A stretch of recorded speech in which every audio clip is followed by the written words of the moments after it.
Warning, the following podcast is a horror show, and the creeps you are about to meet are actually monsters wearing people masks. Their horns, fangs, and claws are super scary and dangerous. This is your worst nightmare. This is Halloween, according to an idiot. Okay. Here we go. And we're back. Woo, welcome, fellas. I am your host, Kaylee. Woohoo. Hey, it's me. And I'm your other host, Jeremy. This is the scary Halloween episode. What are you dressing up as, Jeremy? I'm going to dress up as a serial killer. Ooh, which one? Any? Any. They look just like you and me. It's true. But maybe have your eyes open more. Or you can hit on people a lot too. Like, wow. Aye. That skirt is a very good length on you. You look tender. Ooh, yeah. I wonder what color you are on the inside. Ooh. Answer, blood. I wonder how those beautiful blue eyes taste. I mean, smell. But I will be dressing up as a Ravenclaw. Mm-hmm. If you're not aware what that is from Harry Potter. Harry Potter. The guy who pooted one too many. Yep. I need to buy a razor. I got a Harry Potter. My first single Halloween in 6 years. I have realized that I can't do the hookup thing. You know, as great as it sounds, it sounds great, and then once it comes time to it, and I'm like, I can't do this. I don't know what your favorite movie is. And then I feel weird. You're anxious. Yeah, I get anxious about it. The few date rule I think is good. Yeah. 3 dates, and then I know somebody well enough to. Yeah, then the fourth date's anal. Yeah. You have gotten so many matches on, is it Tinder or Bumble? Both. Fuck you. Her luck on those, it's so depressing. I don't really talk to many of them, though. Let me see what I'm currently at. I'm at 79. Oh, my God. And then on Bumble, I just went through and unmatched a ton of people on Bumble. Okay. So whatever you say, the number's going to be higher. I can't, 1, 2, 3, 4, 5. On the match queue, it has 25, whatever that means. And that's on Bumble? Bumble, yeah. I've matched 2 people on Bumble. With Bumble, the girl has to talk first, which is a terrible idea. But it also kind of relieves pressure off you, though, right? And then if she does talk to you... it reduces hope, because I'm just well, she's not going to respond. You know what I mean? It's right. I matched. Cool, guess I'll never see you again. Right, yeah. That's exactly how it is for girls, I think. Yeah. I feel like the only way to really meet somebody is through just person to person. I guess so, yeah. That's hard. But it's also not uncommon to meet somebody online. That's true. I feel like most people are just super boring to talk to. And I don't handle that very well. I'm so bad at I can't handle small talk. But if anyone's listening right now that is on either side of online dating, just give people something to work with. You know right, what I mean? that's it. Ask questions. The thing I hate the most is if I give a decent sized paragraph or something, or oh, these are my favorite shows, or this is what I like, and they're like, oh, that's awesome. Oh, yeah, what? Yeah, how am I going to work with that, you know? I've had cases where it's really, really boring small talk for a long time, so I go, hey, I did this, blah, blah, blah, blah, blah, blah. Yeah. And they go, that's awesome. Yeah, mine wow, thanks, Mom. Put it up on the fridge. Mine is, I'm recording my podcast right now, or I'm on my way to go record my podcast. You know, opening the door of what's your podcast about? It's just oh, that's interesting. It's it's not that insulting, because when you think about it, you don't know this person, so there's no reason for them to be invested. But also that's rude. Right, but it's also you're on this app to meet people. Yeah. You would think if you had some interest in them, you would want to know them as a person on some level. Yeah. I caked my face today. Can you tell? You kicked it? I caked it. Oh, caked it. Yeah, with makeup. Yeah. So good. Subtle. Which is good, because I didn't notice it. Is that good or bad? I don't know if that's good or bad. I didn't notice it. I mean, I assumed you were wearing makeup, but you can't tell you're wearing makeup, which I think is a good sign. If you can't. Oh, really? Okay. Have you ever seen someone you can tell they're wearing makeup? Yeah. There's a line under their chin where the flesh is different color. Yeah. Yeah. I always hated that. I was like, God, just blend right there. Just blend, honey. Just blend that. Right. That's all you need. You know who has had quite a bit of a transformation? Who? Justin Bieber. Have you seen him lately? Is he kind of redneck looking now? Yeah, he seems like the kind of trash can that was like in high school who was like, hey guys, you want to like smoke weed outside? He was like the first person to freebase. Yeah. Also, he eats burritos weird. Have you seen that? Yeah, I've seen the photos. Well, how does he eat them? Like he must eat them like corn on the cob. Yeah, he eats them like corn on the cob. So like the normal way to eat a burrito is you eat one end and then to the other end. So you get an even distribution of all the ingredients. The way that he eats it is he bites from the middle, which doesn't make any sense. Once you get through the middle, then like the other two ends are going to like collapse in each other. Then you've got 2 burritos. So you just doubled your burrito. So I mean, He said, I'm going to eat through the middle, then I'll have 2 burritos. You double fist it, and you just eat one at a time as you walk. Ooh. Are you a big fan of double fisting? I'm a huge fan of double fisting. I double fist everything. Do you have any foods like that you eat weird? We were just talking, like I don't put milk in my cereal. Oh, right, yeah. I don't feel like that's super weird. It isn't. Though. I do get like my friends always give me shit about it. Do Also, they? One thing I do that's very strange. You put water in your Coke. I do water down my Coke a little bit. So just a little weird. bit. I used to do it a lot more when I was a kid. I used to do like half and half. Oh, that's so gross. One thing I do that's weird is when I do eat Pop-Tarts, I eat the crust first.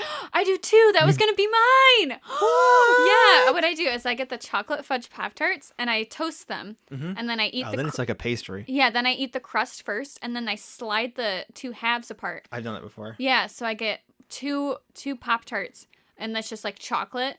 So then I'll eat like those sides. And it's so fucking good. That's the only way to eat a chocolate fudge Pop-Tart. Don't at me. I like to go for like the OG Pop-Tarts. If you get like the really, really decadent Pop-Tarts, you start to get into like diabetes territory where it's like double fudge sundae. Oh, God. My nose is so itchy. Just pick it. If you're an adult and you don't pick your nose, I don't believe you. I pick my nose all the time. I do too. In the car? Absolutely, yeah. I don't believe you if you don't do that. The other day I was very comforted. I was driving down Hall Road, which you don't... don't give away our location. There was a guy next to me, kind of older gentleman in a suit, probably very wealthy, driving like a really, really nice Mercedes. And I just watched him pick his nose at a stoplight and eat it. Oh! And I thought, you know what? I'm doing okay. I'm gonna be all right. If this millionaire can eat his boogers, I can do whatever. I can find success. Yeah. I don't believe in eating them. I've never tried it. You never tried it? Oh no. my God. When I was a kid, I used to eat my boogers all the time. Really? And once in a while, I'll just forget and I'll eat a booger. Ugh, they're too, like, moist. They're salty. I don't know. I don't know about that one. You can pick your friends and you can eat your nose, but you can't pick your friends. And eat your nose. You can eat your friends and you can eat your nose, but you can't pick your nose and pick your friends. I'll never forget that. When I was driving here not too long ago, there was like this little like ice cream shop or donut shop or something on like the corner where I was turning, and I had my windows down because I don't have air conditioning in my car and it was very hot outside. Okay. And this guy, we were like both stopped at the stoplight, and he like rolls down his window. He's like, "Oh, don't worry about that. It'll get cold soon." And I was like, "Thank you very much, sir." And he's like, "You see that donut shop over there?" I was like, "I sure do." He's like, "Back in my day when I was your age, I used to watch all the ball games there. Yeah, I will never forget it. This one time the Red Sox were playing and they won." Is this all at a red light? Is this all at a red light? This is all at a red light. And I'm doing that thing where I'm like, "Oh, oh yeah? Wow. That's okay. That's great." And then the light turned green and I fucking booked it. In my line of work, one of the few real pluses is meeting customers and hearing little bits of advice from every customer. Like the other day, cleaning a man's house. And he goes, "You can pick your nose, but you can't pick you your..." can pick your eat friends, but you can't eat your pick friends. And I said, "You're right, sir." So he asked me, well, first, just to preface this, I was telling him about like where I went to high school or something. Old men always want to ask you where you went to high school and if you played sports or whatever. Right, yeah. And I was like, "I went to this high school." And he's like, "Oh yeah." He goes, "You play football?" I was like, No, I'm not a sports guy." And then he goes, "I bet you can work an iPad." Oh my God. And I was like, "Yep, you bet I can." I was like, "What? Is that complicated for He this looks man?" at you and he goes, "Not football, iPad." Yeah. The computer in his brain had 2 files. It was football or iPad. You seem like a bowling kind of sport guy. I can bowl. Can you? I like to bowl. My dad has like trophies for bowling. Does he really? He's an excellent bowler. I love bowling. We should take old Randall out to bowling one day. He gets way too serious. It's not fun when he plays. Oh, really? I like to drink when I bowl and then just kind of like just toss it. So fun. You know what's weird is bowling's one of the few sports that you can't play at home. Yeah. But so back to the old man. Near the end of the job, he stopped me and he shook my head and said, "You're a hard worker." He goes, "Remember this. You find yourself a girl, look at her mother. That's her in 20 years. I hope not. It's scary how we start getting old and like we turn into our parents. Well, some people look distinctly like one over the other. I feel like there's never really a mix. Yeah. It's just like you look like one parent or the other. But I got a good science corner. Okay, let's... Very informative. Let's do it. Science is cool, and today we are cool. Boom. Boom. So, Jeremy. Yep. Have you ever found yourself in the summertime looking around and all you see are bronze goddesses and gods, and you're like, why can't I get a tan like that? Uh-huh. Or vice versa. You are a bronze goddess, and you're like, what are all these pale around me? Yeah, that's more like it. It's lonely at the top. Fear not, young ones, because scientists have found the best way to get a nice tan. To get a deeper tan, they say to not sunbathe every day, which is what some people do, and you shouldn't do that. So what should you do then? You should do it every 48 hours. So every other day is when you should suntan. Give your skin some time to heal. Exactly. So when you get UV radiation, which is from the sun, you get those UV rays, your skin makes more melanin, which makes it darker. But they found that if you're exposed every day, your melanin doesn't have time to replenish, basically. So you're just damaging yourself for no real good reason. So you shouldn't do that. Well, it's a good thing that you're giving this advice as soon as summer has disappeared. Right. They did this study on mice or rats, one of the two. They always do studies on rats. Right. And basically they just had them, contained, and they would just shoot UV rays at them at variable times. Get them nice and brown. Right. And they found the brownest rat, and we're like, this is the best. He is our king. And it was the one with the least amount of sun damage, too. But also, you should still wear sunscreen because you will get skin cancer, and you will probably die from it if you do not. I wear sunscreen every day, even in the winter. Really? Yeah. Loser. I will not get skin cancer. It runs in my family. Darker people don't necessarily have to worry about it as much because they have more melanin in their skin. What do you mean darker people?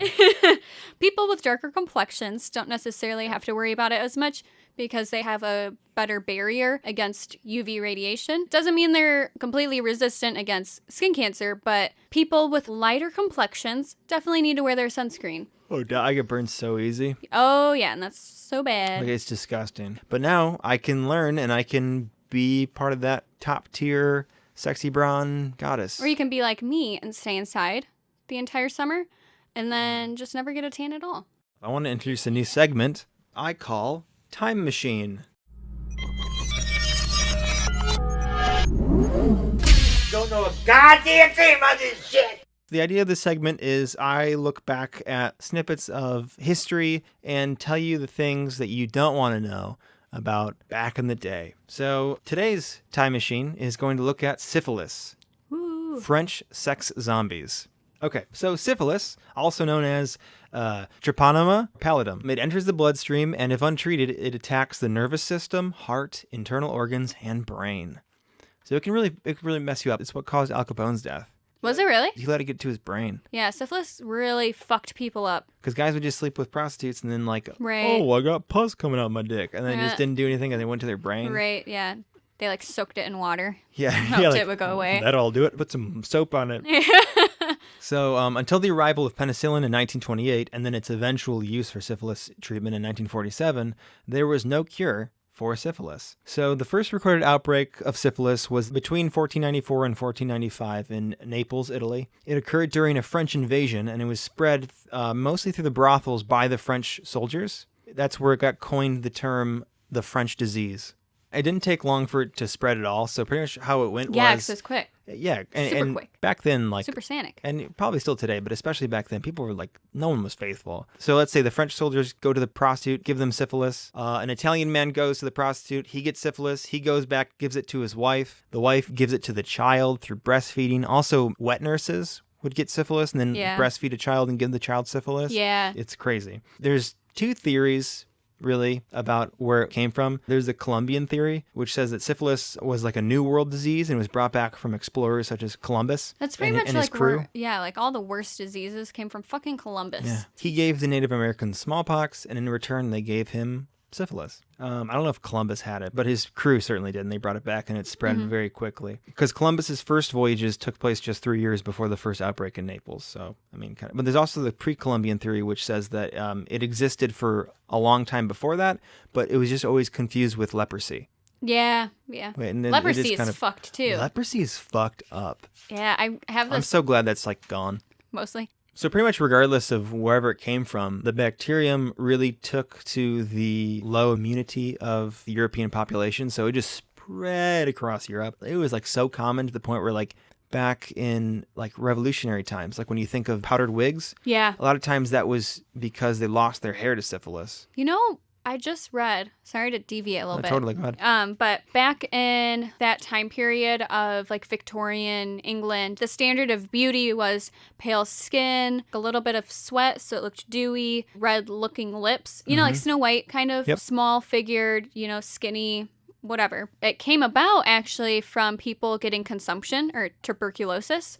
It was like really big around then, and people who had tuberculosis would have a fever. They would pale be and sweaty, pale, yeah, and red lips from the blood. yeah, anemic, and then red lips. They saw people sick with tuberculosis and thought it looked beautiful. So people would purposely catch tuberculosis so that God. they would look like that, and then they would die. That's wild. Yeah.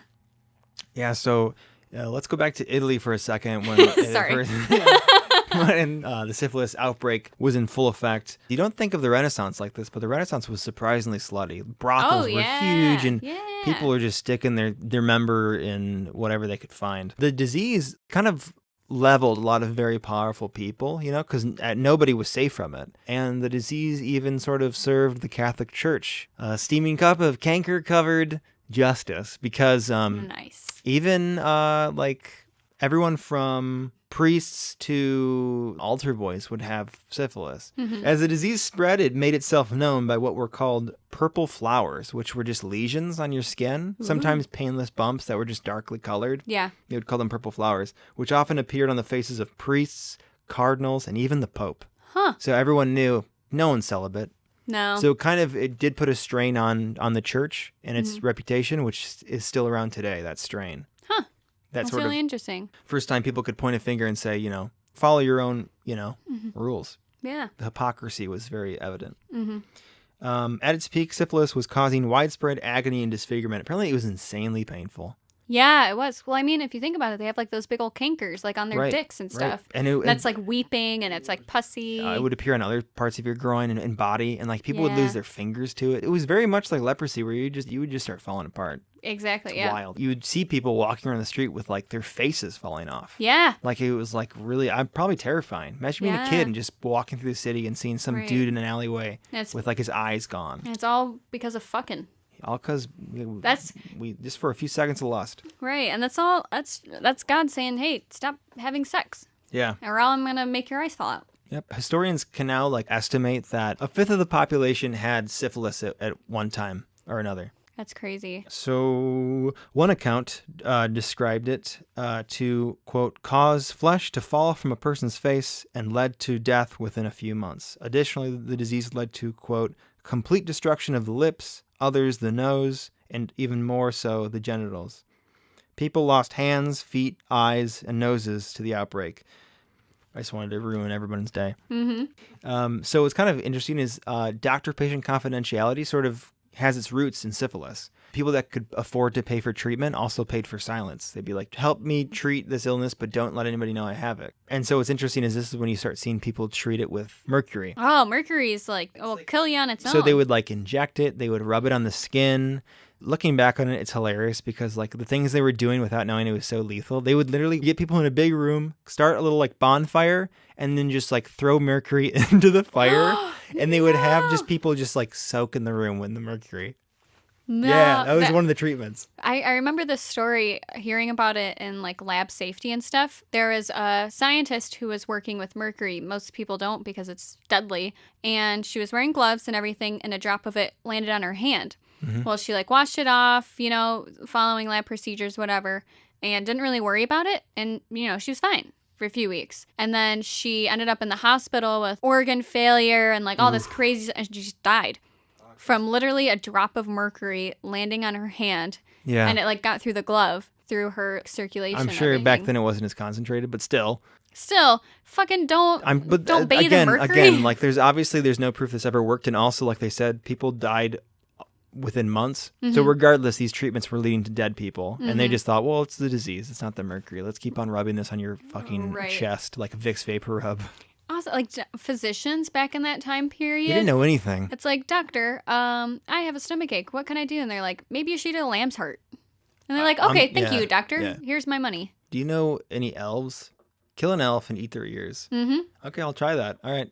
Thank you. There's also like a little quote, a little common saying back then that goes, a night with Venus, a lifetime with Mercury. So like a night of pleasure and a lifetime of getting mercury spread all over your body and injected into your testicles. And some doctors even sold chocolate drinks laced with mercury so that men could treat their wives and family without them knowing. That's terrible. Oh, no. Isn't that fucked up? I didn't like that. So, anyway, that's syphilis for you guys, and it's still around today. Millions get it a year, but it's treatable with antibiotics. So if you think you might have syphilis, go to a doctor. Don't lose your brain like Al Capone. Go see somebody about it, please. Get that checked out, please. I don't want to lose a viewer. Yeah, we only have so many of those. But so that's in place of a Spook Squad this week. Cool. But yeah, if you guys. Oh wait, I just want to add something. Okay. Okay, remember I was talking about the Man in Black in I think 2 episodes ago. Oh, your aunt. I found out that my aunt also has, since she was a kid, has had dreams about the Man in Black. And so when she was a kid, she would have dreams that the Man in Black was outside of their townhouse, like waiting for her. And then in other dreams, she always knew that he was coming to get her. And so she was like scared of him. Yeah, she was specifically scared of him. Damn. And in other dreams, he would come inside and he would force feed her candy. Oh, He gross. would shove candy down her throat. What? That's so weird that he shoves candy down her throat. That grossed me out, yeah. Have you seen him since? No. I haven't had any sleep paralysis since. Really? Yeah. I was having it for a while, but I haven't in like the last 2 weeks or so. Maybe we're like synced. Maybe. You know? So like when you see the Top Hat Man, I have sleep paralysis. Okay, we do have a viewer question this week. Megan says, every year for Halloween, I get the urge to dress really slutty. So what do you guys think is too sexy or too far for a Halloween costume? Okay, it's a good question. I feel like... Why do women like dressing like that? Not that there's a problem with it, but I never understood that. I don't know. I feel like you just kind of get attention that way. Okay. And it makes you, like, for me, it makes me feel good. It just makes me feel, like, confident. Going around, it's like, yeah, I'm this hot ball of sex. You know? I got you. Ooh, and, like, all the boys are turning their heads. See, sexy is so different for men and women. I feel like there is no real limit to the sex factor. Because everybody kind of goes, like, balls to the wall, like, dressing slutty. Even dudes. For guys that are built, it's totally different. Mm-hmm. It's like they can be, like, similar to how women can dress sexy. Yeah. But what I think is so strange is that when you look at, like, a woman wants to, like, show as much of her butt as possible. Mm-hmm. Like, female butts are sexy. Male butts are goofy and stupid. If I walked around with, like, my ass crack showing, you'd be like, what a doofus. He has his butt showing. I think for guys... it's more about the confidence. So, I don't know. I guess the amount of sexy you want to dress, you have to kind of be aware of your own body, too. Oh, 100%, which is where I think it gets tricky because... part of me wants to be like, if it makes you feel good, do whatever you want to do. Yeah. But another part of me is, like, be socially aware of what you're stepping into. That's a huge part, is, like, be socially aware. Mm-hmm. Because if you're going to go to a family party... maybe don't wear, like, titty pasties. Yeah, or do. You know, grandma's not going to be around a long time. Give her a show. Like, women can wear shirts that completely expose their bellies. If a guy does that, it's, like, the funniest thing ever. So, in terms of sexy costumes, I think acceptable, like, what are the things you always see? Cats. Yeah. You see witches. Bunnies and stuff, and a lot of rodents. Like Little Red Riding Hoods. And I'd like to see, like, a pediatrician. Maybe like a professor. I feel like police officers are common too. Yeah, it's like a female cop. Totally unbelievable. Where's your gun? Yeah. And I'd like to see some sexy presidents. There might not be any inappropriate subjects to make a costume of. Like inappropriate costumes based off like movies and stuff. 12 Years a Slave. Oh, did you see the story where this guy dressed up as a Nazi and dressed his kids up as Nazis? and people were like threatening to kick his ass and like That's threatening the so kid. stupid. When someone does that, ironically, that means they're so unaffected by racism that they're like willing to make costumes out of Nazis. Right, and his defense He's just tone deaf. His defense was that he likes to dress up as like historical figures every year. And okay, well then don't do the bad guys. you have to be somewhat socially aware in those situations where you know Nazis killed millions of people. I don't know. Like, don't go out in public. That's just rude to other people. Yeah. I think it's rude. If you want to be people. stupid and dress up like a Nazi, do it in your home and then get back in your normal Right. clothes. But I don't think it's right of other people to threaten like the kids and stuff either. I'm gonna beat the shit out of your kid. You're a 4-year-old Your kid. beautiful blonde Aryan child. Yeah. I mean, I can't speak because I haven't had anything like that, or And I you don't do, know and you anybody do that a was lot of affected times by wear Nazi uniforms. I do So sometimes you, do that. You Yeah. really So can't speak on this. I think I Right. should take the floor But here and maybe say be that like- yeah, you can totally wear a Nazi uniform. I don't know. So I guess, Megan, to answer your question, just think of the social situation and kind of gauge it from there, and try not to offend anybody because I don't know. No matter what, anyone can get offended by anything. Yeah. Just pretty much avoid Nazis. Be a zombie, or Yeah. I don't know, be a maid, or Yeah, just be sexy you know what? police Just, officer. why don't you just be yourself? That's the most scary costume of all. What's a sexy costume what's like one that just seems like it would be hard to make sexy? Women can make literally Yeah, I know. anything That's what I'm hot. saying. Like, is there something that they can't make sexy? What about a box? I don't know. If the legs are showing, Ooh, with heels, yeah. yeah, that's like for some reason significantly hot. So to recap, Justin Bieber likes to eat food really weird, and so do we. Yay. If you want to get tan, wait 48 hours in between and get that golden bronze. And if you want to get sick, have sex with an Italian prostitute in the 1500s. Ooh. Or have sex with a prostitute now. If you want to dress sexy for Halloween, just fucking do it. Who cares? Yeah, I have faith in you. Like, you are the sexiest person I know, okay? You can be as sexy as you please. You can email us at accordingtoanidiot@gmail.com. And you can also tweet us at idiotsaccord. And you can also comment on our Instagram called According to an Idiot. Let us know how we're doing. Yeah. Just say hi to us. Say hi to us. We'll I'm lonely. We'll say hi right back. Tinder is not doing well for me, so please say something. I am so lonely. Please reach out. Have a happy and safe Halloween. Guys, be safe. Be sexy. Goodbye. Bye.